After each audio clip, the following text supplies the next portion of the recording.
దేవా నీకు రుణస్థుడను అని ఒప్పుకుంటూ మా పక్షాన చేసిన మేళ్ళని పెట్టి మరొకసారి వందనా చెల్లించుకుంటూ వాళ్ళను సమీపించిన అన్నాం.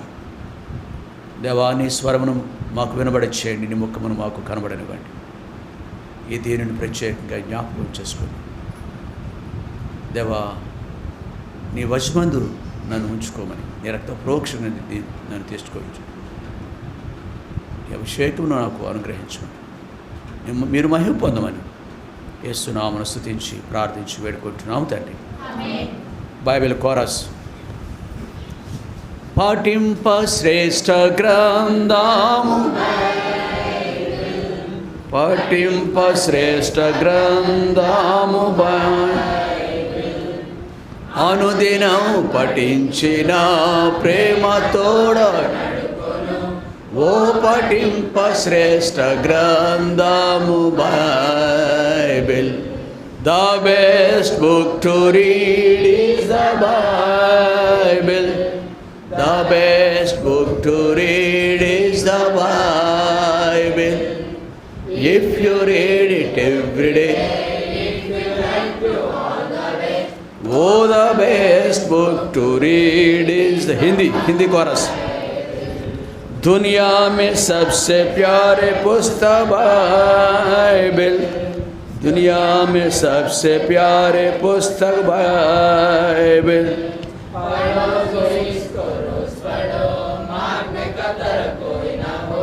वो दुनिया में सबसे प्यारे पुस्तक बाइबल.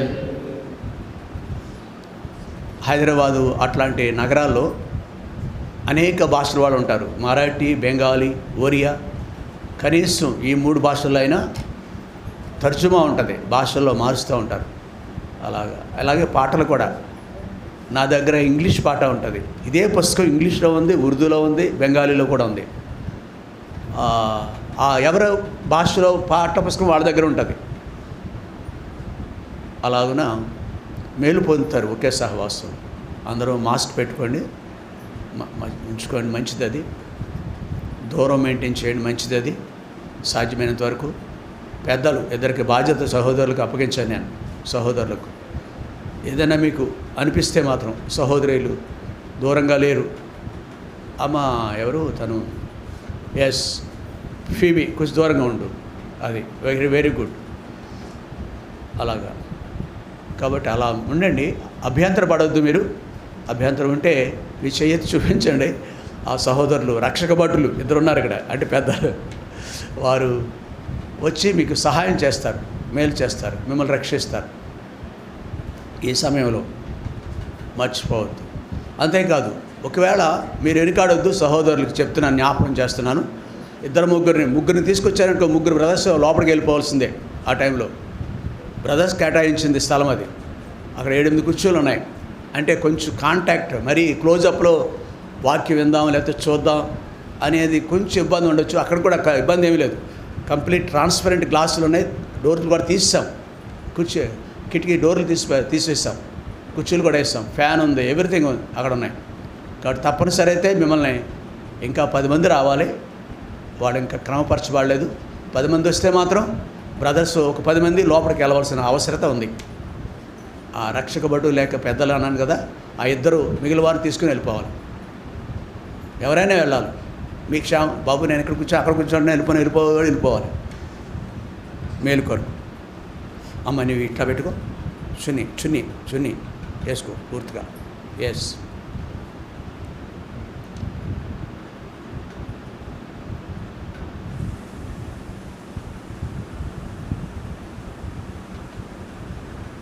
అర్థం చేశానా?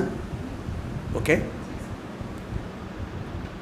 లేఖన భాగం దగ్గరికి వచ్చేటప్పటికి ఇక్కడ అబ్రహాము యొక్క పనివాడు దేవుని ఆరాధిస్తున్నాడు.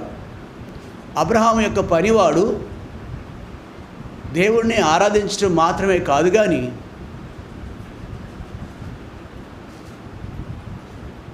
సాక్ష్యం ఇస్తున్నాడు. ఎవరి గురించి సాక్ష్యం ఇస్తున్నాడు అమ్మా? అబ్రహాము గురించి సాక్ష్యం ఇస్తున్నాడు. మనవారు కూడా, మన ఇంటి వారు కూడా మన గురించి సాక్ష్యం ఇవ్వాలి. అలాగని భార్య చెప్పగలదా భర్త గురించి? మా ఆయన నాకంటే 2 గంటల ముందు వచ్చేస్తారండి బాబు, 8:30కి వచ్చేస్తారు ఆయన. లేకపోతే బాలెంత మంచం మీద ఉంటుంది చూడండి, ఆ టైపులో ఉంటారు కొంతమంది. బాలెంతలాగా ఉంటారు మగవాళ్ళే. అందరికంటే ముందు ఇంటికి వెళ్ళిపోవాలి, అందరికంటే వెనకాల రావాలి.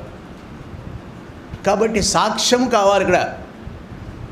ఇందాక సహోదరుడు చెప్తూ వాక్యం, 10 ప్రసంగాల కంటే ఒక సాక్ష్యం గొప్పది.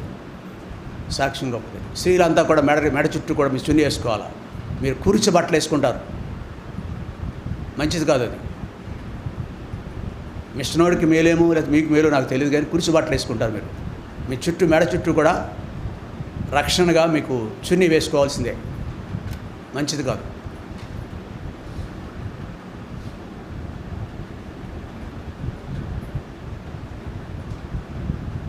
ఎస్పెషల్ ఇన్ ద మందిరం, మిగిలిన విషయాలు నాకు అక్కర్లేదు. కాబట్టి ఇప్పుడు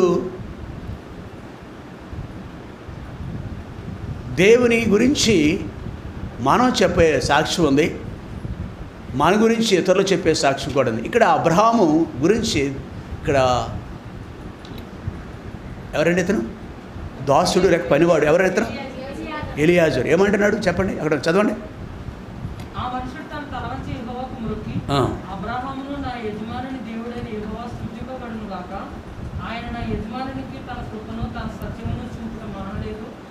చాలు, నా యజమానునికి తన కృపను తన సత్యమును చూపుట మానలేదు. అబ్రహాము చెప్పుకోవడం ఒక ఎత్తు అయితే, అబ్రహాము పనివాడు, ఇంటిలో దాసుడు, పని మనిషి. అబ్రహాము గురించి ఏమన్నాడు? కృపను సత్యమును చూపుట మానలేదు.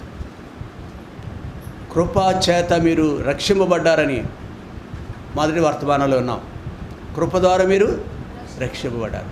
ఇది మీ వలన కలిగినది కాదు. కాబట్టి ఇక్కడ కృప ఏమి చేసింది? కృపా కార్యము అబ్రహాముని. కృప అనగా ఏమిటి? కృప అంటే ఏంటండి చెప్పండి ఎవరైనా? అందరికీ తెలుసు, మనం అంత జ్ఞానులు ఇక్కడ ఉన్నాం, జ్ఞానుల సంతతి చెందినవారు. కృప అంటే ఏమిటి?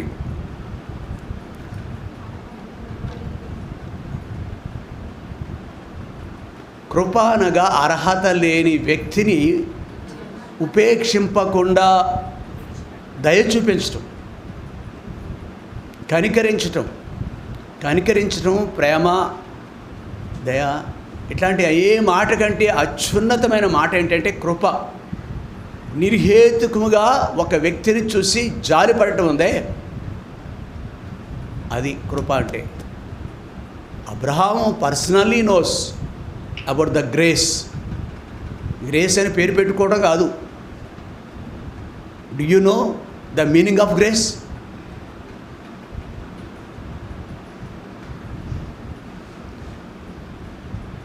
రోతపూరితమైన ఈ స్త్రీని బైబిల్ అనేకులు గుర్తొస్తారు, కళ్ళు మూసుకుంది అప్పటికి మనకి. స్త్రీలు రోతపూరితమైన వాళ్ళు. రోతపూరితమైన ఈ మనుషుణ్ణి నయమాను, కుష్టి వ్యాధితో ఉన్నవాడు, దేవుడు నన్ను ఉపేక్షింపక కృపచేత నన్ను జాలిపడినాడు. కృప నిర్హేతుకముగా మనకు సమీపంగా వస్తుంది. అది కృపను గురించి. ఆ కృప అబ్రహాము తెలియటం గొప్ప కాదు కానీ, అనుభవించడం గొప్ప కాదు కానీ, తనతో ఉంటున్న జీవనం అంటే కలిసి ఉంటున్న ఆ యొక్క దాసుడు ఎలియాజరు కూడా రుచి చూడగలిగినాడు, అనుభవించినాడు. అరే, లోకంలో ఎంతోమందిని నేను చూశాను కానీ ఈయన యజమానుడు ఉన్నాడే అబ్రహాము, ఎంతటి కృప అనిపిస్తుంది. ఆయన అప్రయత్నముగా, ఏ ప్రయత్నం లేకుండా కానీ నా దాసుడి పక్షాన్ని దేవుడు ఎన్నెన్ని మేళ్ళు. అబ్రహాము నోటితో కూడా ఈ మాట అంటాడు. 24వ అధ్యాయం 7వ వచనం, 24వ అధ్యాయం 7 అక్కడే.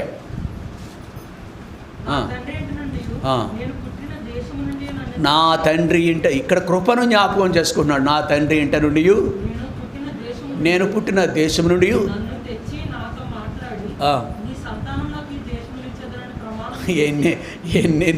ఎన్నెన్ని విధాలుగా మాట్లాడాడండి ప్రభు. కృప కాదది. ఎవరితను? విగ్రహారాధకుడు కదా, విగ్రహాలు బొమ్మలు అమ్ముకునే మనుషుడు కదా, లోకానికి ఇతను ఎవరు? నోహు కంటే ముందు వాడా తర్వాత వాడా? డౌట్ లేదు కదా, నిరీక్షణ. మరి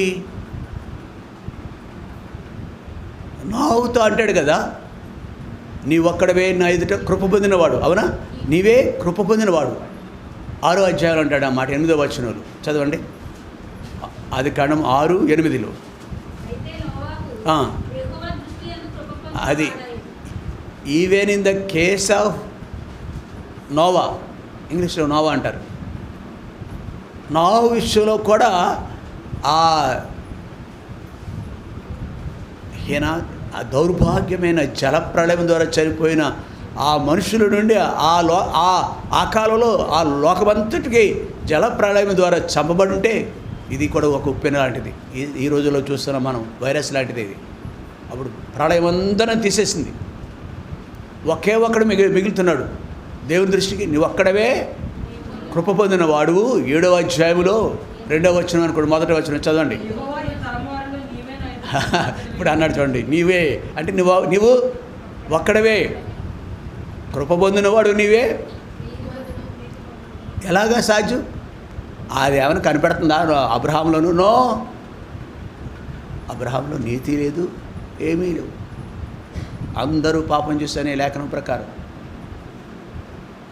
హనోకు, నోహున్నాడు, హనోకుడు, వీళ్ళంతా కృప ద్వారానే. అటుపైన ముఖ్యమైన వ్యక్తి అబ్రహాము. కృపను వెంబడించింది. కృప ఎలాగున నా తండ్రి ఇంట నుండి పిలిచింది. వాళ్ళంతా విగ్రహారాధకులు. నా తండ్రి ఇంట నుండి, అమ్మ చూడండి, అమ్మ ఆగో, నా తండ్రి ఇంట నుండి, నా దేశము నుండి నన్ను తెచ్చి నీ సంతానానికి దేశమును ఇచ్చేదనని చాలండి. 3 అంతలుగా అదే లేఖనము వివరంగా. ఇంకా 12వ అధ్యాయం మొదటి 4 వచనాలు ఉంటాయి, చదవక్కర్లేదు. ఆదికాండంలో 12వ అధ్యాయం ఎలాగో పిలిచినాడు ఆయన, ఎలాంటి ఆశీర్వాదాలు ఇస్తారని వాగ్దానాలు చేస్తున్నాడు. ఇదంతా ఎలా జరిగిందండి అమ్మ? ఎలా జరిగింది? Out of grace. కేవలము కృపను బట్టి మాత్రమే, కృపను బట్టి మాత్రమే. కృప అది ఎవరు చూశారండి అబ్రహాం విషయంలో? ఎలియాజరు చూశాడు, పనివాడు చూశాడు, ఇంట్లో పని మనిషి చూశాడు. ఇది ఎంత గొప్ప సాక్ష్యమో తెలుసా అమ్మా? ఇదంతా గొప్ప. నా యజమానికి దేవుడైన యెహోవా, నా యజమానికి తన కృపను తన సత్యమును చూపుట మానలేదు. ఈ కృప ఈ కాలంలో అమ్మా, ఈ కాలంలో వెళ్ళక్కర్లేదు. కానీ యోహాను సువార్త 1వ అధ్యాయం 14 ఆయన ఆ వాక్యము కృపాసత్య సంపూర్ణుడిగా మీ మధ్య నివసించాను. ఆ వాక్యమే, వాక్యం అంటే వాక్యమే, ఆ వాక్యము కృపాసత్య సంపూర్ణుడిగా మీ మధ్య. కిరణ్, నీ బైబిల్లో ఉందా? ఏం కాముగా ఉన్నావు? ఏం మాట్లాడతావు? తలకుంచుకొని ఉన్నావు, తీక్షణంగా బైబిలే చూస్తున్నావు.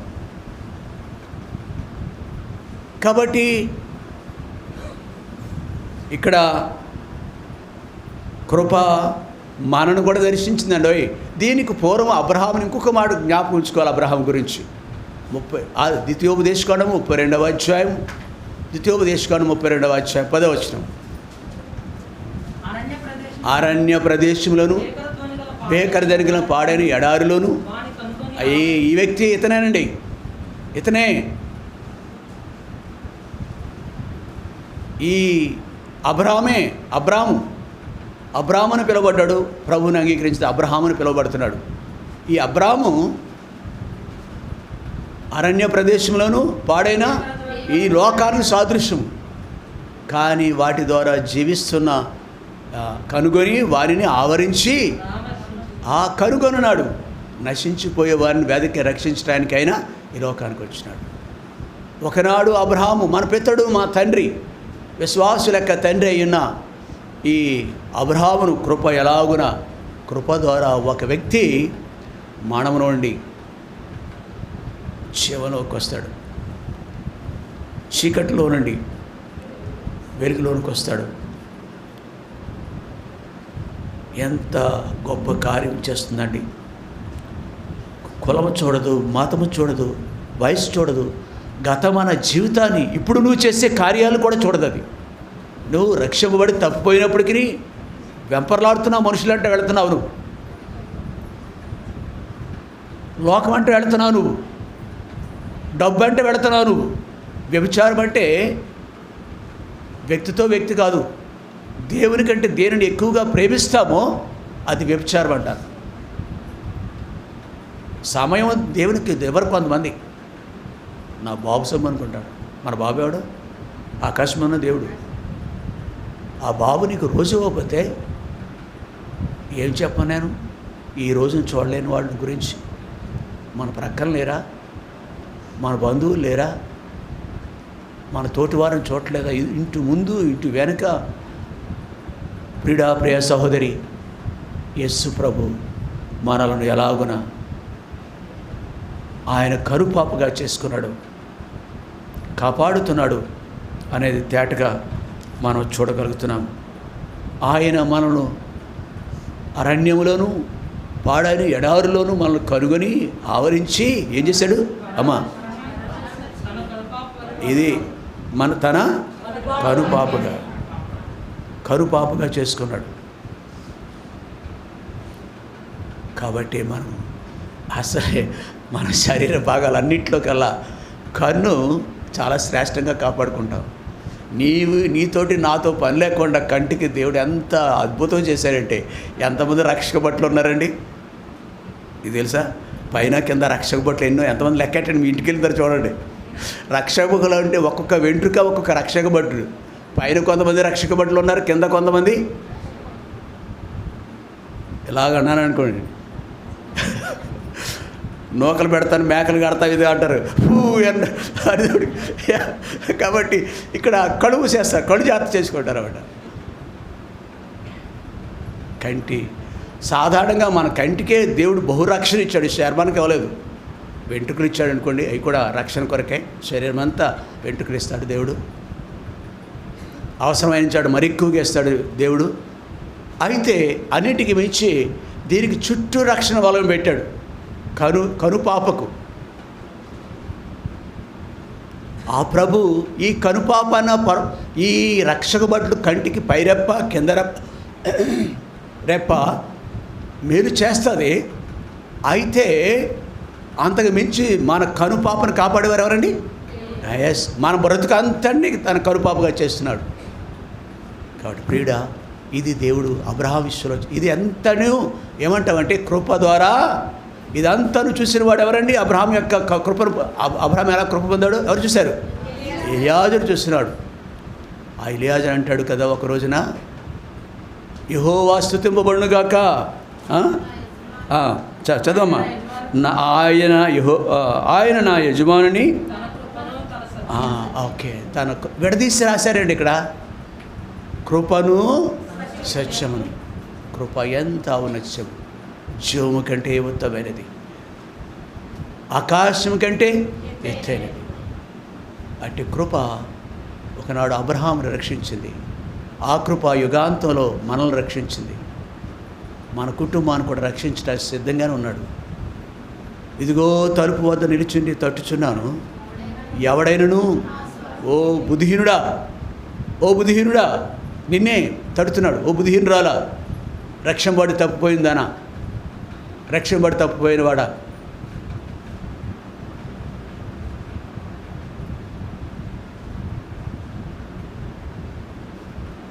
దేవుడు మనతో మాట్లాడుతున్నాడు. నీ వెంట పడుతున్నాడు, ఆయన నీ వైపే చూస్తున్నాడు. తండ్రి, ఆ కుమారుడు దూరముగా ఉన్నప్పుడు తండ్రి చూచి కనికరపడినాడు. ఉందాలే బైబిల్లో, వద్దులేండి, వెళ్ళొద్దు. దూరము నుండగానే ఆయన దృష్టి ఎక్కడుంది? యెహోవా యొక్క కనుదృష్టి లోకమంతయు. గుంటలో ఉన్న నిన్ను దావీదు ఒప్పుకుంటాడండి. గుంటలో ఉన్న దావీదును జగటగల దొంగవుని నాశనకరమైన గుంటలో ఉన్నది ఎవరు లేవరెత్తారు? ఆయన నన్ను లేవరెత్తాడు. నాట్ మై సెల్ఫ్, నేను కాదు, నా సైన్యము కాదు, నా భార్య నా పిల్లలందరికంటే కాదు, ఆ ప్రభు ఆయన నా అడుగులను తన బండ మీద నిలిపి నా అడుగులను నా పాదమును బండ మీద నిలిపి నా అడుగులను స్థిరపరిచాను. గాడ్ ఎలోన్, దేవుడే నన్ను ఈ గొప్ప కృప ద్వారా చేసే పనులు ఇవి. ఆ కృప ఇప్పుడు కూడా తడుతుంది. ఓ యవనస్తురా, డోంట్ నెగ్లెక్ట్. రక్షింపబడినవాడు దేశ ప్రభుకు హృదయంలో చోటు ఇవ్వనవాడు అబ్రహామును దర్శించిన కృప ఇప్పుడు కూడా మన హృదయం అనే తలుపు దగ్గర తడుతుంది. ఇష్టపడుతున్నావా? ఇది ఈ కృప అబ్రహాము కలిగి ఉన్నాడండి. అబ్రహాము కలిగి ఉన్నాడు. అబ్రహాము దేవునికి తను తాను. అంతేకాదు, అబ్రహామును ఏం చేసిందంటే కొరింథీయులకు రాసిన రెండవ పత్రిక 6వ అధ్యాయము 6వ అధ్యాయము అబ్రహాముని ఎలాగున కృప వెంబడించి ఆయనను ఆయా అనుభవాలు గుండా తీసుకెళ్ళిందో 16వ వచనం. దేవుని ఆలయమునకు విగ్రహంతో ఏం పొందుక మనము జీవము గల దేవుని ఆలయమై ఉన్నాము. ఇంతవరకు ఈయన గారు ఎక్కడున్నాడంటే విగ్రహాల మధ్య ఉన్నాడు. అవునా కదా? దేవుడు ఈ వాక్యంతో కూడా మాట్లాడాడు. ఈ వాక్యం క్రొత్త నిబంధనలో మాత్రమే కాదు, ఆయా కాలంలో ఆయన ప్రత్యక్షమై అబ్రహామును పేరుని ఎరిగాడండి. పేరుని పిలుస్తున్నాడు. అబ్రహాం పేరు దేవుడికి ఎవరు చెప్పాడండి? లోకంలో అనేకులు తెలీదు. He knows being a god, self existing, స్వయంభవుడు కదా అంటారు కదా. అదంటే ఒకే అర్థం. ఇక్కడ వాడుకున్న మాట ఏం కాదు, మన వాడమంతే. ఉన్నవాడు అనేవాడు ఆయన, మన బిబ్లికల్గా వాక్యం. కాబట్టి ఆయన ఒకనాడు నువ్వు రా వెలుపలి రా ఏమంటాడు ఇక్కడ చదవండి.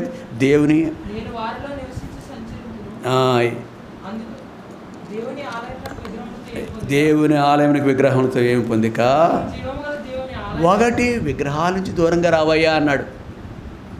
2 నీవు జీవం కలిగిన ఆలయము, నువ్వు దేవుని యొక్క ఆలయం. నో నీడ్ ఆఫ్ ఐడల్స్, విగ్రహాలతో పని లేదయ్యా నీకు ఇంకా అంటూ, నేను వారిలో నివసించి సంచరింతును, నేను వారి దేవుడినైందును. వారి మధ్య నుండి మీరు ఈ రోజున ఆదివారం స్పెషల్స్ ఉంటాయి ప్రతి హైందవుల యొక్క. సహజంగా ఆదివారం అంటే తినే రోజు, తాగే రోజు, ఖుషి చేసేది. కృషి కాదు, ఖుషి చేసేది అంటే ఆనందించేది, కిట్ పార్టీ.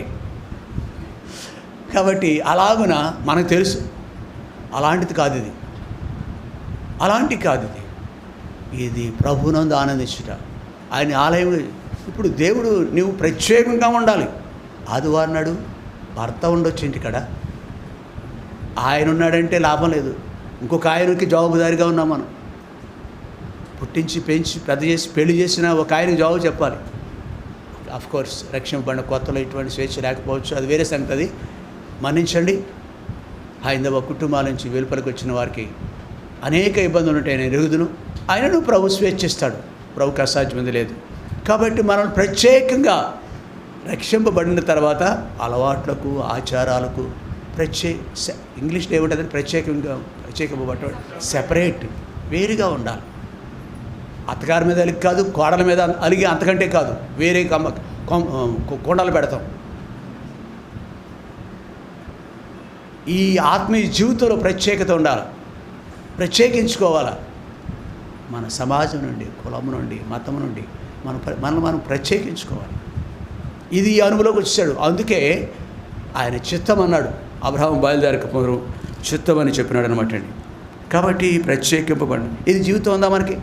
అబ్రహాము వల్ల ప్రత్యేకింపబడ్డామా? ఎక్కడి నుంచి వచ్చాడు? దేశం నుండి, తండ్రి ఇంట నుండి.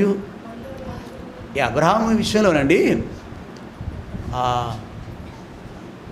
ఆది కాండంలో లేని వివరాలు పరిశుద్ధాత్మ ద్వారా అపోస్తల కార్యముల యొక్క గ్రంథకర్త ఎవరై ఉండొచ్చు? కాదు, వైద్యుడైన లూకా ఉన్నాడు. ఆ లూకా సువార్త రాశారు కదా, ఆయన రాశారని బైబిల్ పండితులు చెప్తారు. ఆ గ్రంథకర్త అంటాడు, అపోస్తల కార్యాలు రాస్తూ 7వ అధ్యాయంలో చూడండి, అబ్రహాం ఎవరు? 2వ వచనం 7:2. అందుకు కర్తవ్య చెప్పినదేమనగా, సహోదరులారా, తండ్రులారా, వినుడి, మన పితరుడైన అబ్రహాము ఇక్కడ చూడసారా ఎట్టి వివరాలు ఇస్తాడు ఆయన. పరిశుద్ధాత్మ ఎట్లాంటి జ్ఞానం ఇస్తుందో. మన పితరుడైన అబ్రహాము హారానులో కాపురముండక మునుపు, ఇక ఈ మాట 11వ అధ్యాయం ఉంటుంది ఆదికాండంలో. హారాన్ అనే ప్రాంతాన్ని నుంచి వచ్చేసాడు. హారాను ఓకే. మెసొపొతామియాలో ఉన్నప్పుడు మహిమగల దేవుడు అతనికి ప్రత్యక్షమై, ఎక్కడ ఉన్నప్పుడమ్మా? మెసొపొటేమియా దేశము, లేకపోతే అది నదుల ప్రాంతము. ST6 మాస్టర్ బాగా తెలుస్తుంది అనమాట. కాబట్టి మెసొపొటేమియా ప్రాంతంలో హారాను పట్టణము ఈ ప్రాంతంలో ఉన్నప్పుడు మహిమగల దేవుడు అతనికి ప్రత్యక్షమై, నీవు నీ దేశమును నీ స్వజనమును. ఇక్కడ నుంచి మళ్ళీ ఆదికాండంలోకి వచ్చేయచ్చు అనమాట అండి, అక్కర్లేదు. కాబట్టి మెసొపొటేమియా ప్రాంతంలో ఏ దేశం అనే ప్రాంతం అనుకున్నాం మనం? హారాన్ కాదు, ఇంకోటి మాట. మెసొపొటేమియా కల్దీల ఊరు అని ఉంటుంది ఒకచోట. కల్దీల ఊరు ఇంకొక పేరు కూడా ఉంటుంది అక్కడ, ఉందా? కల్దీల దేశం నుండి ఇట్లాంటి ప్రాంతం అంతటి వివరాలు ఆదికాండంలోని. ప్రియ సహోదరి, ఈ ప్రాంతాన్ని నుంచి వేరుపరిచినాడు. ఎస్రాడ్ అన్నాడు. తండ్రిని విడిచిపెడతాకి ఇష్టపడినాడు, రక్త సంబంధం విడిచిపెడతాకి ఇష్టపడినాడు. ఇలాగున బహుశా అనేకమైన పూర్తిగా తెగతెంపులు కృప అలాగున అబ్రహాముని ప్రత్యేకపరిచినట్టుగా మనం చూస్తున్నాం. ఇవి విషయాలు చూసిన ఎలియాజరు అనే దాసుడు ఎలియాజరు అనే దాసుడు ఎలాగున అబ్రహామును నడిపించినవో తిననేని మార్గం. యెషయా గ్రంథం 30వ అధ్యాయం 21వ వచనంలో, యెషయా గ్రంథము 30వ అధ్యాయం 21వ వచనంలో అబ్రహామును నడిపించింది ఏంటో, మీరు కుడి తట్టైనను ఎడమ తట్టైనను తిరగక ఇదే త్రోవ దీనిలో. ఈ కృప ఏం చేసిందండి? ఇన్ని అనుభవాలు మనం చూసినప్పుడు వరకు అబ్రహామును ఎలాగ నాకు కనుగొన్నాడు, కనుపాపగా చేసుకున్నాడు, ప్రత్యేకించుకున్నాడు. అటుపైన నడిపించే మార్గం, సరైన మార్గంలో నడిపించాడు. సరైన మార్గంలో నడిపించాడు. ఎలాగా? ఆయన స్వరం అంటే దేవుడే, వాక్యమే దేవుడు కదా, వాక్యమే. అబ్రహామా అబ్రహామా అబ్రహామా అంటుంటే ఒకే మాట అబ్రహాము నోటంట, చిత్తము ప్రభువా, చిత్తం ప్రభువా. ఎవడ హైడ్ ఇప్పుడు రాత్రి కాలం పిలుస్తున్నాడు, ఇది ఎవడి స్వరం ఇది అనుకో. దేవుని స్వరం మెలనైన స్వరం అనుకుంటుంది. పాటలో చూసాం మనం, మధురమైన స్వరం, అది గంభీరమైన స్వరం. ఆ స్వరానికి మిగిలిన వారు ఇంట్లో, మన ఇంట్లో వాళ్ళ యొక్క స్వరాలకి ఎంత వ్యత్యాసం ఉంటుంది. కాబట్టి కృప పొందిన అబ్రహాము ఇప్పుడు కృపను సత్యమును, సత్యం ఏం చేస్తుందంటే తిన్ననైన మార్గంలో నడిపిస్తుందండి. వంకర త్రోవ నుంచి తప్పుపోవటం సర్వసహజం. నేను రక్షింపబడిన తర్వాత దేవునికి అవిధేయుడిగా ఉన్న సందర్భాలు లేకపోలేదు. ఆయన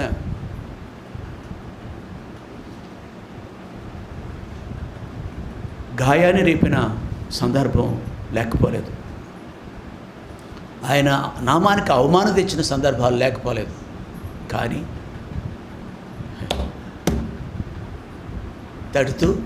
నన్ను తట్టుతూ తిరిగి లేపి ఏం చేస్తున్నావు ఇక్కడ? ఏలియా లాంటి గొప్ప దైవజనుడు సహితము ఒక రోజున ఎక్కడ కూర్చున్నాడు? బదరీ వృక్షం కింద కూర్చున్నాడు. పారిపోయాడు. యెజబేలు మాట విని పారిపోయినాడు. ఓ ఏలియా ఎవరన్నారు? ఎవరు పిలిచారు? ఇప్పుడు ఎవరు అడవిలోకి వెళ్ళిపోయాడు. బదరీ వృక్షం కింద కూర్చున్నాడు. ఏలియా లాంటి గొప్ప దైవజనుడు బలహీనమైన సందర్భం. ఈ పాపులను ప్రధానమైన నేను కూడా ప్రభువును మహిమపరచిన సందర్భాలు అనేకమైనవి. ఆయనను ఈ స్వరం, ఏలియాను బలపరిచిన స్వరము, ఆయా కాలాల్లో ఆయా ప్రియులు నడిపించిన స్వరము, అబ్రహామును నడిపించిన స్వరము. యెషయా 30:21 వచనం ప్రకారం నువ్వు నీ కుడి తట్టైనను ఎడమ తట్టని తిరగక ఇదిగా ఆ స్వరం ఇప్పుడు కూడా మాట్లాడుతుంది. నువ్వు ఎక్కడున్నావు? ఎడమ పక్క వెళ్ళిపోయాము, అది కుడి పక్కన ఉన్నావు. దేనంటే వెంటబడుతున్నావు నువ్వు? ఎన్ని వారాలు నువ్వు దేవుని మందిరం మానేసావు? ఎన్ని నెలలు మానేసావు? జబ్బొచ్చి మానేస్తే అర్థం ఉంది.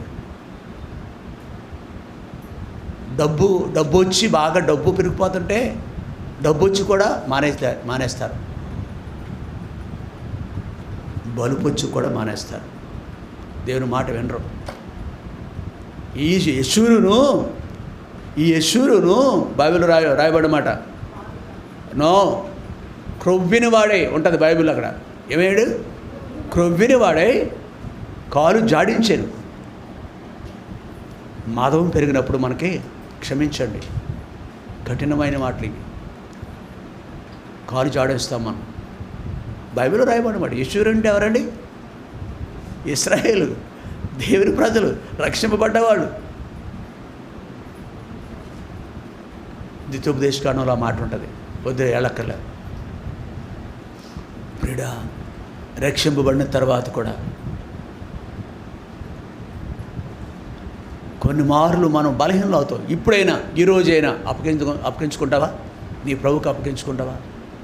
పిల్లి పాలు తాగుతూ ఏమనుకుంటుందండి? ఎవరు? నీవు కూడా అలా అనుకుంటున్నావు, నేను అలా అనుకుంటున్నానేమో.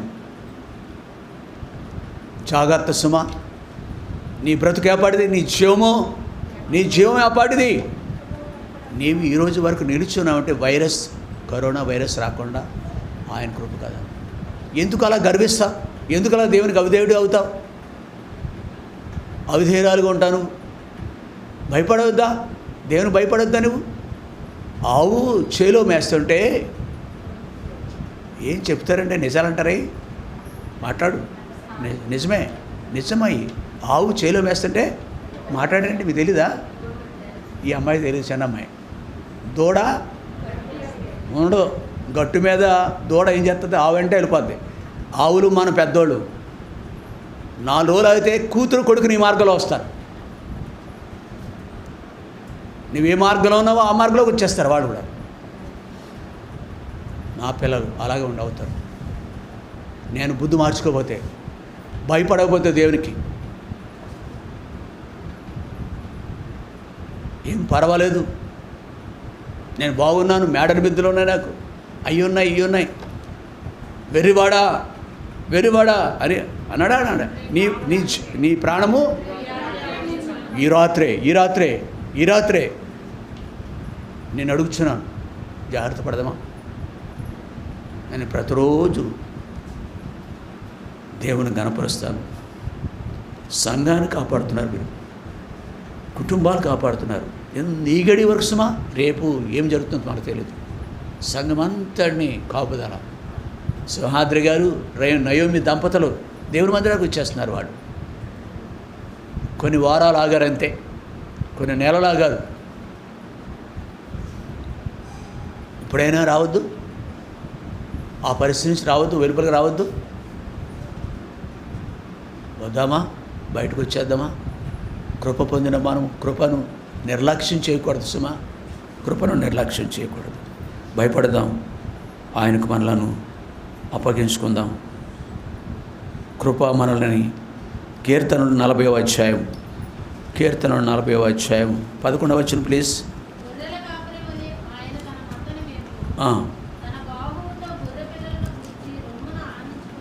అమ్మా అదేనా? మంచి వాక్యమే చదివింది ప్రియ సహోదరి. ఆ మాట మంచిది, సందర్భానికి మంచిది. ఇక్కడ మాత్రం నా తలంపు ఇది. ఓకే నాన్న. యెహోవా, నీవు నీ వాత్సల్యము నాకు దూరం చేయలేదు. ఏదండి? కృపను అంటే అంశం మీద వెళ్తున్నాం కదా మనం. నీ కృపాసత్యములు ఏం చేస్తున్నాయండి? క్షేమంగా ఉన్నామంటే మనం ఇప్పుడు అనుకున్నాం. ఈ వారం వరకు సంఘం అంతా, నేను ఇప్పుడు కూడా సంఘప్రియులను, ఇందిరమ్మ కాలనీ, నల్లవారి తోట, అమ్మిరాజు తోట, ప్రతి ప్రాంతం ఇలాగా ఆ స్క్రీన్ మీద, తెర మీద కనిపించినట్టు కనిపిస్తాయి. అక్కడ వ్యక్తులు కనిపిస్తారు, మీరంతా కనిపిస్తారు నాకు. అందరిని చూసి ఇప్పుడు రోజులో 2-3 దఫాలు అందరిని చూసి ప్రభువా నీకు వందనాలయ్యా, నన్ను క్షేమంగా ఉంచడం కాదు, ఒక విధంగా ఆత్మీయ బిడ్డలు నా పిల్లలైనా వీరు, నా పిల్లలైన నా సహోదరులని వీరు క్షేమంగా ఉంచారు. ఏం చేస్తాయండి కృపా సత్యములు?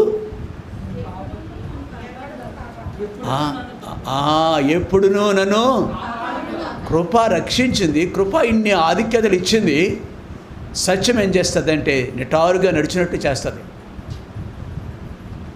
సిలువ మీద 2 కర్రలు ఉంటాయి. సిలువ అంటే 2 కర్రలు యొక్క ఐక్యత. నిలువు కర్ర సత్యానికి సాదృశ్యంగా ఉంది, ఆటకర్ర కృపకు సాదృశ్యంగా ఉంది. కాబట్టి సత్యం ఏమంటుందంటే పంటికి పన్ను కంటికి కన్ను, పాపం చేసినాడు మరణము పొందవలసిందే. సత్యం చెప్పేది అదే. పాత నిబంధన కాలంలో సత్యం ఇప్పుడు కూడా అంతే. సత్యం ఎప్పుడు కూడా నిర్మోహమాటంగా ఉంటుంది. కానీ కృప అంటది నో, క్షమిద్దాం, ఈసారికి ఏమంటది క్షమిద్దాం.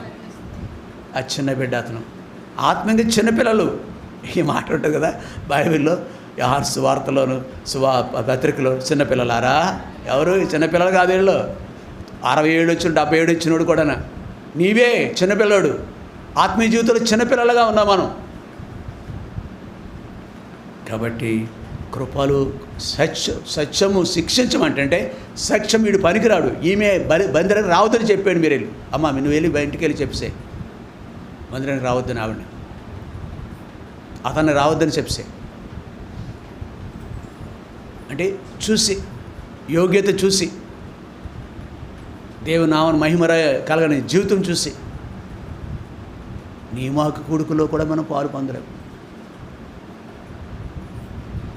ఎన్నో కాదు కదా.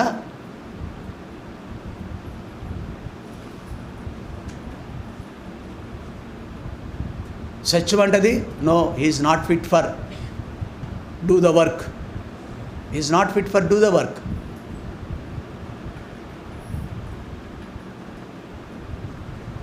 ఎలాగన యోగ్యుడు అతను? సత్యం మాట్లాడుతుందండి ఇది ఈ విషయం. నో, కృప అంటది పర్వాలేదు, లేదు, ఈసారికి 70 ఏళ్ళ మారు అనుకుంటా కదండి, క్షమించు. కాబట్టి ప్రియ సహోదరి, మనం మన జీవితంలో ఎలాగా కాపాడబడుతున్నామంటే అబ్రహామును, అందుకే ఈయన అంటున్నాడు కదా, ఎలియాజరు అంటున్నాడు, ఇతడు కానాను దేశం నుండి హారాను పట్టణానికి వచ్చాడు. ఇప్పుడు మరలా హారాను పట్టణానికి వచ్చాడు. ఆ ప్రాంతం అబ్రహాము ఉన్నది ఎక్కడ, అదే కదా తల్లిదండ్రుల ప్రాంతం కదమ్మా. అక్కడి నుంచి వచ్చేసరి అక్కడికే పంపించాడు. నా స్వజనుల వద్దకు వెళ్ళు అన్నాడు. నా స్వజనుల వద్దకు వెళ్ళు. అక్కడికి వచ్చి ఆ ఊరిలో కెళక పొలిమేరలో ఉన్న బావి ఉంది, ఆ బావి దగ్గర ప్రార్థన చేసుకున్నాడు. అబ్రహాము ప్రార్థన పరుడని మనకు తెలుసు, కానీ అబ్రహాము దగ్గర ఉన్న మనుషులు కూడా అందరూ ప్రార్థన పరులు, అందరూ రక్షింపబడ్డవాడండి. 318 మంది యోధులు ఉన్నారు, యుద్ధ యోధులు ఉన్నారు వాళ్ళకి. అందులో పెద్ద దాసుడు, అందరికండి వాళ్ళ మీద హెడ్ ఎవరు, ఎలియాజరు. అతను ప్రార్థనాపరుడండి. అబ్రహాము మాత్రమే కాదు కానీ ఎలియాజరు సహితం ప్రార్థనాపరుడు. తన శరీరం ఉప్పొంగింది, ఆనందం పెళ్ళుపుకింది. ప్రభువా నీ కొందనాలయ్యా. అబ్రహాము స్తుతించాలి. నో, దాసుడు స్తుతిస్తున్నాడు. నేను దారిలో ఉండగానే అమ్మా ఏమన్నది, అరే ఇంత చెప్పంటండి, నా యజమానుని బంధువుల ఇంటికి చాలు. ఎంత ఆశ్చర్యం కదా. ఏంటిది, అక్కడ ప్రార్థన చేశాడు. ప్రార్థన అతను నోటంట వచ్చిందో లేదో కానీ, ఆయన ఎప్పుడు విన్నాడో కానీ నాకు తెలియదు, కానీ దేవుడి కార్యాలు అంతా అద్భుతం. ఎవరు ఎక్కడున్నారు? ఆయన ఆకాశం మీద ఉన్నారు. ఈయన ఎలియాజరు ఎక్కడున్నాడు? హారాను పట్టణం దగ్గర ఈ పొలిమేరలో ఉన్నాడు. ఆ ప్రార్థన చేశాడు. అంత ముందు ప్రార్థన తెలుసా తెలీదా? చేశాడు, ప్రార్థన చేశాడు. కాబట్టి ప్రార్థన చేసిన ఆయన ప్రార్థన విన్నాడు. వెంటనే ఆయన కార్యాలు చేస్తూనే ఉన్నాడు. కొన్ని కార్యాలు అలా ఉంటాయి మన జీవితాల్లో. అంకులు మొన్న వచ్చిన జ్వరం, మళ్ళీ వచ్చిన జ్వరం నాకు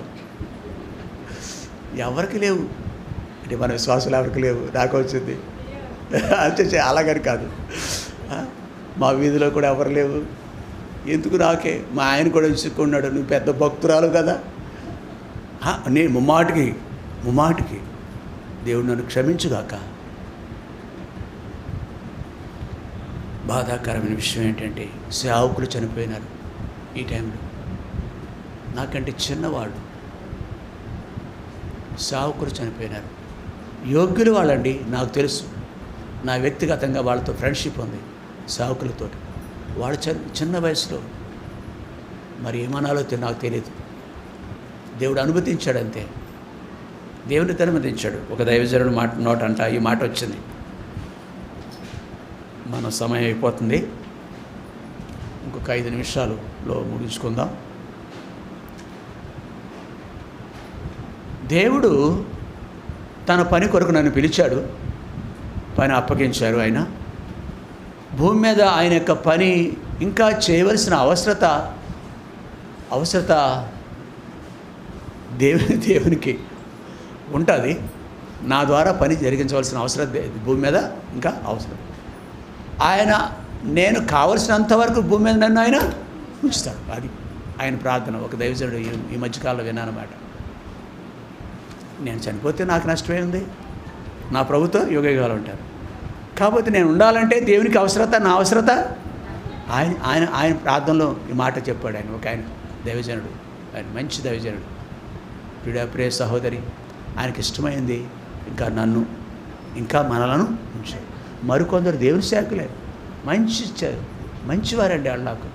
నాకెంత బాధో అట్లాంటి వారు భూమి మీద లేరు. ఈ మాట చెప్పాలి మనకు తప్పదు. అది దేవుని యొక్క చిత్తం, దేవుని యొక్క చిత్తం. నిందించుకోవడం. దేవుడు అన్యాయస్తురని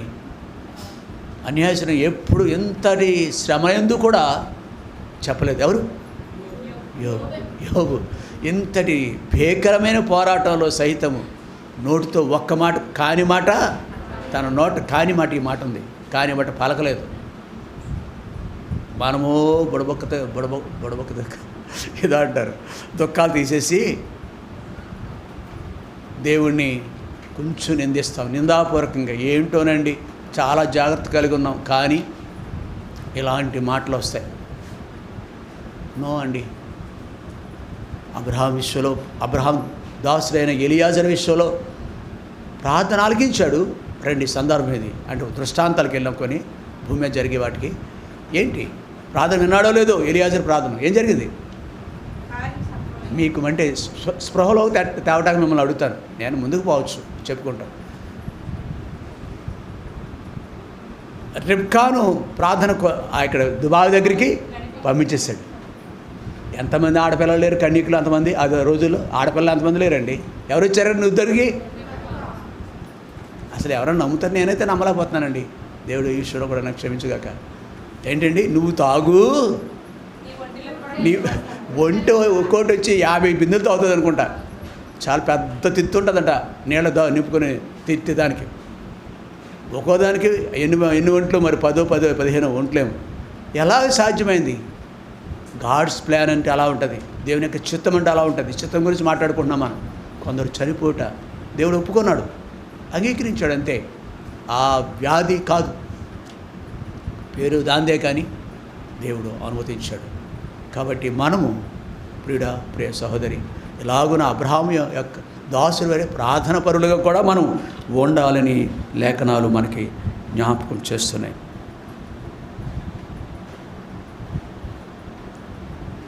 అబ్రహాం యొక్క జీవితంలో శ్రమలు వచ్చినాయి.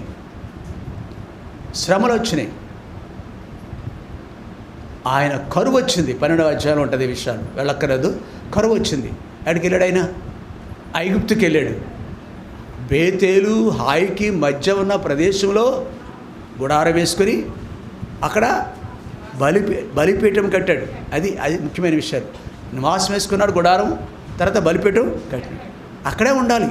దేవుడు కోరింది కనాను ప్రాంతం అదే, పాలస్తీనా ప్రాంతం అది. కానీ పొరపాట్లు చేస్తారు. అయ్యగారులు చేస్తారు పొరపాట్లు. అయ్యగారులు అని పిలుస్తారు కదా, అయ్యగారులు కూడా పొరపాట్లు చేస్తారు. ఈ అయ్యగారు ఏం చేశారంటే, పచ్చగా ఉందనుకుంటా, ఐగుప్తుకి వెళ్ళాడు. అక్కడ రాజు చేత చెరపట్టబడింది.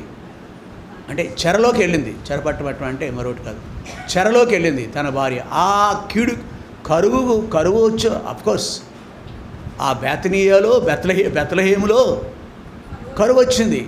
కానీ అక్కడ నిలిచి ఉండాలా, కరువు దగ్గర నిలిచి ఉండాలా, దేవుని కొరకు కనిపెట్టాలా, శ్రమ దగ్గర నిలిచి ఉండాలా, దేవుని కొరకు కనిపెట్టాలా. ప్రభువా, ఆ సారిపతి విధవరాలు చాలా యోగ్యురాలై ఉంటుంది. ఆ ప్రాంతాన్ని విడిచిపెట్టి మరో ప్రాంతానికి పారిపోలేదు, వెళ్ళిపోలేదు, వలస కూలిగా వెళ్ళిపోలేదు, నిలిచి ఉంది. దేవుడు అవసరం తీర్చాడు లేదా? అద్భుతం చేశాడు. మనం కరువులో నిలిచి ఉండాలి, బాధలో నిలిచి ఉండాలి, ప్రభుకు అప్పగించుకోవాలి. ఇక్కడ కూడా ఆయన వెళ్ళటం వల్ల తన భార్య చెరపట్టబడింది, చెరలోనికి వెళ్ళింది.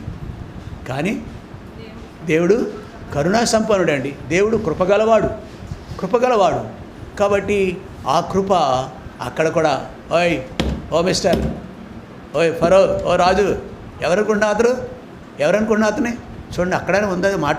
అతను ప్రవక్త, గెరారు దేశంలోనూ అక్కడ తర్వాత మాట ఉంది. అతను ఒక ప్రవక్త, అతను నీ కొరకు ప్రార్థన చేస్తాడు. అతని భార్యను